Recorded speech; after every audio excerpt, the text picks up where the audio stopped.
আরজি করের ঘটনা থেকে শিক্ষা নিয়ে বারুইপুর হাসপাতালে বসানো হচ্ছে অতিরিক্ত সিসিটিভি ক্যামেরা এবং পুলিশের একটি ক্যাম্প।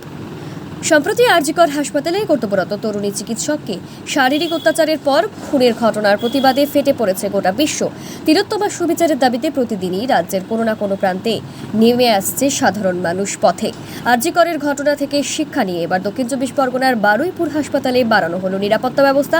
নিরাপত্তাজনিত কারণে বসানো হয়েছে সিসিটিভি ক্যামেরা এবং হাসপাতাল চত্বরে বসানো হয়েছে পুলিশি ক্যাম্প। বারুইপুর মহকুমা হাসপাতালে নিরাপত্তা সংক্রান্ত বিষয় নিয়ে হাসপাতাল সুপারের দফতরে একটি গুরুত্বপূর্ণ উচ্চ পর্যায়ে প্রশাসনিক বৈঠকের আয়োজন করা হয়। সেই বৈঠকে উপস্থিত ছিলেন বারুইপুর পশ্চিম বিধানসভার বিধায়ক তথা রাজ্যের বিধানসভার অধ্যক্ষ বিমান বন্দ্যোপাধ্যায়। এছাড়াও উপস্থিত ছিলেন বারুইপুর পূর্ব বিধানসভার বিধায়ক বিভাস সর্দার এবং বারুইপুরের মহকুমা শাসক চিত্রদীপ সেন। এছাড়াও উপস্থিত ছিলেন বারুইপুর থানার ভারপ্রাপ্ত পুলিশ আধিকারিকেরা সহ অন্যান্যরাও। এই বৈঠকে আলোচনা করা হয় কিভাবে হাসপাতাল চত্বরে নিরাপত্তা আঁটোসাঁটো করা যায়। বারুইপুর হাসপাতালে নিরাপত্তাজনিত কারণে একাধিক সিসিটিভি ক্যামেরা বসানোর পাশাপাশি আরও রকম সচেতনতা করা হয়েছে। আমাদের আজকে বারুইপুর মহকুমা হসপিটালে রোগী কল্যাণ সমিতির গভর্নিং বডির মিটিং ছিল। তো এখানে আমাদের চেয়ারম্যান সাহেব, মাননীয় অধ্যক্ষ পশ্চিমবঙ্গ বিধানসভা, উনি আমাদের চেয়ারম্যান তথা বিধায়ক বারুইপুর পশ্চিম, উনি নিজে উপস্থিত ছিলেন। ওনার চেয়ারম্যানশিপেই আমাদের আজকে মিটিংটা হয়েছে, যেখানে আমরা হসপিটালে বেশ কিছু জিনিস আলোচনা করেছি। মেন যে ইস্যুসগুলো আপনাদের জানানো যেতে পারে সেটা হচ্ছে আমাদের রাত্রির সাথী বা সিকিউরিটি মেজার্স নিয়ে একটা আলোচনা হয়েছে। আমাদের হসপিটালের যে পারফরমেন্স রিপোর্ট গত বছরের, সেটা আমরা আমাদের রোগী কল্যাণ সমিতির সামনে তুলে ধরেছি। অ্যালং উইথ বেশ কিছু অপারেশনাল ইস্যুস ছিল যেগুলো আলোচনা হয়েছে।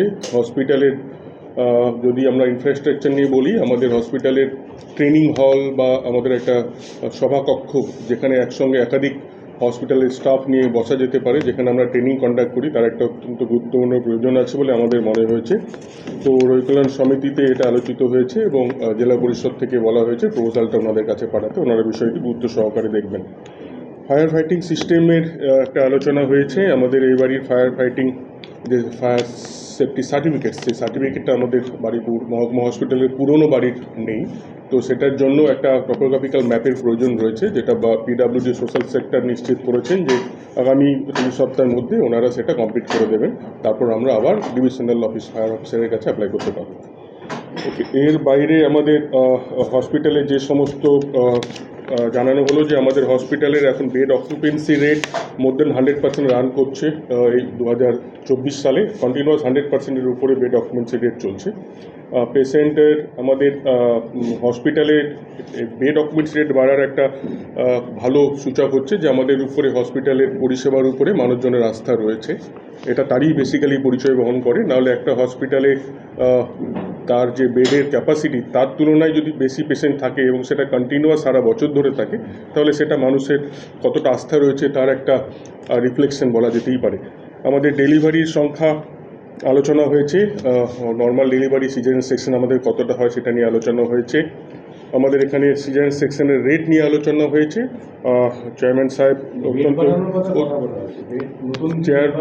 নতুন বেডের কথা আমরা এক্ষুনি আলোচনায় যাচ্ছি না, কিন্তু আমাদের যে রেফারেল রেট, সেই সিস্টেমের উপরে রোগী কল্যাণ সমিতিতে অত্যন্ত গুরুত্বপূর্ণ সহকারে আলোচনা হয়েছে। চেয়ারম্যান সাহেব বলেছেন যে প্রত্যেকটা হসপিটালে আমাদের যখন রেফার হচ্ছে কোনো মানুষ, কোনো রোগী যখন এখান থেকে উচ্চতর হসপিটালে রেফার হচ্ছে, আমাদের নিশ্চিত করতে হবে একটিও রোগী যেন বেড না পেয়ে ঘুরে বেড়াচ্ছে এক হসপিটাল থেকে আরও হসপিটাল, সেটা যেন না হয়, যেন বেড নিশ্চিত করেই পাঠানো হয়।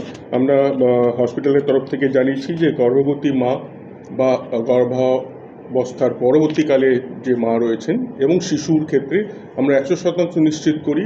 প্রথমত রেফারেল রেটটাই আমাদের 3%-এর নিচে, কিন্তু যেটুকুই হচ্ছে সেটা আমরা নিশ্চিত করি যে 100% যেন বেড পেয়েই আমরা তাকে গাড়ি দিয়ে রেফার করতে পারি আমাদের হসপিটাল থেকে উচ্চতর হসপিটালে। কিন্তু কিছু কিছু ক্ষেত্রে জেনারেল এমার্জেন্সি থেকে বলুন বা মেডিসিন ডিপার্টমেন্টের অনেক ক্ষেত্রে এমন হয় যখন আমাদের 100% সুনিশ্চিত করাটা একটু মুশকিল হয়। অনেক ক্ষেত্রে এমন হয় যে আমরা রেফারেল সেলের সঙ্গে কথা বলে যতক্ষণে বেড পাই ততক্ষণ পর্যন্ত রোগী বা রোগীর প্রয়োজন অপেক্ষা করতে হয়তো তখন তাদের পক্ষে সম্ভব হয়ে ওঠে না, তারা নিজেদের দায়িত্ব অনেক সময় চলে যায়। তো সেটা একটা কনসার্ন রয়েছে। সফট কমিউনিকেশন স্কিল সমস্ত স্বাস্থ্যকর্মীদের বাড়ানোর দিকে রোগী কল্যাণ সমিতিতে আলোচনা হয়েছে। সমস্ত স্টাফদের আরেকটুখানি কমিউনিকেশন স্কিলের উপরে জোর দিতে হবে, সফট কমিউনিকেশন স্কিল একটুখানি বাড়ানোর প্রয়োজন আছে। এছাড়া আমাদের হসপিটালের রাত্রির সাথী প্রজেক্টটি নিয়ে আলোচনা হয়েছে, সিকিউরিটি মেজার্স নিয়ে আলোচনা হয়েছে, যেখানে কিনা আমরা কী কী স্টেপ নিয়েছি, কী কী আগামী দিনে আমরা আমাদের পরিকল্পনা রয়েছে সেটা আলোচনা হয়েছে। আমরা জানিয়েছি যে আমাদের হসপিটালে একটি পুলিশ কিয়স্কের অত্যন্ত প্রয়োজন রয়েছে। এই হসপিটালের এসডিএইচ বিল্ডিং এবং এসএসএইচ বিল্ডিং দুটো বিল্ডিং রয়েছে, এবং আমরা জানি, আপনারাও জানেন যে এই হসপিটালের প্রত্যেক দিন আমাদের কয়েক হাজার মানুষের ফুটফল হয়। তো সেখানে আমাদের কোনো দুটো বিল্ডিংয়ের কোনোটাতেই আমাদের পুলিশ কিয়স্ক নেই, যদিও আমরা আমাদের এখানকার যিনি বারুইপুর থানার আইসি সাহেব রয়েছেন তার অত্যন্ত আমরা অ্যাক্টিভ ভূমিকা দেখতে পাই, সমস্ত ক্ষেত্রে ওনাকে পাওয়া যায়। আমাদের সিভিক ভলেন্টিয়ার্স যারা রয়েছেন তারাও অ্যাক্টিভলি রোল প্লে করছেন এখানে সিকিউরিটি মেজার্সের ক্ষেত্রে। আমাদের নিজস্ব সিকিউরিটি রয়েছে, বাট বারুইপুর মহকুমা হসপিটাল বিল্ডিংটির জন্য আমাদের নিজস্ব সিকিউরিটি মাত্র 6 জন আছে, যেটা একেবারেই যথেষ্ট বলে আমাদের মনে হচ্ছে না। সেটা আমাদের 10 জন আরও অ্যাডিশনাল আছে বলে আমরা রোগী কল্যাণ সমিতির সামনে তুলে ধরেছি, এবং পুলিশ প্রশাসনের কাছে রিকোয়েস্ট করা হয়েছে যে আমাদের এখানে একটি পার্মানেন্ট পুলিশ কিয়স্কের ব্যবস্থা করা হোক, যেখানে মিনিমাম এএসআই র্যাঙ্কের একজন অফিসার এখানে থাকবেন। তিনি সেই হসপিটালের সিকিউরিটি ব্যবস্থা এবং যে সিসিটিভি সার্ভেলেন্স সিস্টেমটা সেটা নোডাল পার্সন হিসাবে উনি অ্যাক্ট করবেন।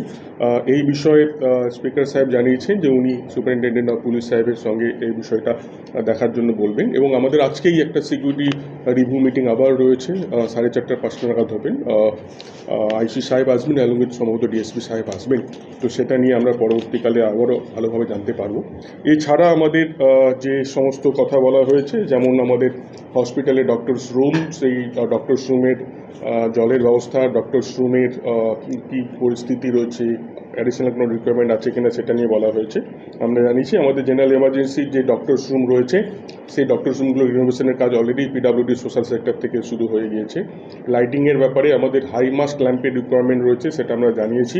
এই বাড়িতে আমাদের যে রেসিডেন্সিয়াল এরিয়া রয়েছে সেখানে আমাদের হাই মাস্ক ল্যাম্পের প্রয়োজন রয়েছে, 2টি হাই মাস্ক ল্যাম্প হলে অত্যন্ত ভালো হয়। অনেক সময় আমাদের নার্সিং স্টাফরা রয়েছেন, আমাদের তাদেরকে ওই এরিয়া দিয়ে যেতে হয়, সেখানে আলোর ব্যবস্থাটা আরেকটু জোরদার করার প্রয়োজন রয়েছে বলে আমাদের মনে হয়েছে।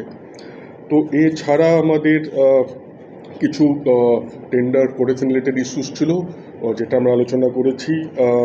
ব্লাড সেন্টার নিয়ে আমরা আলোচনা করেছি। আমাদের যে ব্লাড ব্যাঙ্ক রয়েছে সেখানে 500+ আমরা প্রত্যেক মাসে ট্রান্সফিউশন দিয়ে থাকি, এবং আমাদের ব্লাড ক্যাম্পের কালেকশনটা যথেষ্ট ভালো জায়গাতে রয়েছে। আমরা নিশ্চয়ই বাড়ানোর আরও স্কোপ রয়েছে। কোনো রোগীকে যাতে রক্তের জন্য রক্ত পাচ্ছি না বলে রেফার হতে হয়, সেটা আমাদের এখানে। আর আমাদের একটা রুটিন মিটিং, আর কেএসের রুটিন অনেকদিন হয়নি, সেই জন্য আজকে মিটিং করতে এসেছিলাম। এবং আমি দেখছি এখানকার হাসপাতালের ডাক্তারবাবুরা অত্যন্ত ভালো পরিষেবা দিচ্ছেন, এবং এখানে যারা আসেন, মানে আমাদের যারা ট্রিটমেন্টের জন্য আসেন, 2-1টা বিক্ষিপ্ত ঘটনা ছাড়া সাধারণভাবে ভালো ট্রিটমেন্টই হচ্ছে এখানে মোটামুটি। এবং বিশেষ করে আমাদের যা বেড রয়েছে সেই তুলনায় রোগীর সংখ্যা এত বেশি বেড়ে গেছে, এটাও আমরা সরকারকে লিখছি যেন বেড বাড়ানো যায়। একটা বেডে 2 জন করে পেশেন্ট রয়েছেন, এরকম প্রচুর বেড রয়েছে।